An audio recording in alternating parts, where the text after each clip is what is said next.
எனக்கு அரும்பெரும் செயல்கள் செய்துள்ளார்.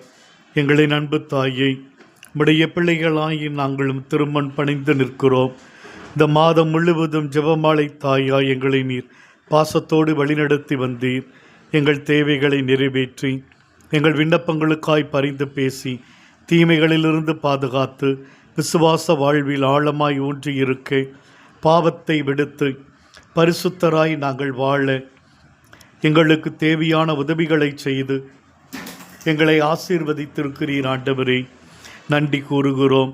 தாய் மரியை, இதோ இறைவனிடமிருந்து நீர் ஏராளமான நன்மைகளை பெற்று கொடுத்திருக்கிறீர். உம்முடைய அடைக்கலத்தில் நாங்கள் நம்பிக்கை வைக்கிறோம். எங்களை ஒரு பொழுதும் கைவிடாத பேருபகாரியாய நீர் இருக்கிறீர். எங்களின் ஒரே நம்பிக்கை நீரே. எப்பொழுதெல்லாம் மனம் சோர்ந்து போகிறோமோ, நோயின் வேதனையில் வாடுகிறோமோ, தனிமையில் வெறுமையிலே சிக்கி தவிக்கிறோமோ, பாவத்தின் பிடியில் மீள முடியாமல் இருக்கிறோமா, தாயே, நீர் எங்களுக்கு எப்பொழுதும் அடைக்கலமாக துயர் துடைப்பவளாக இருந்தருளும்.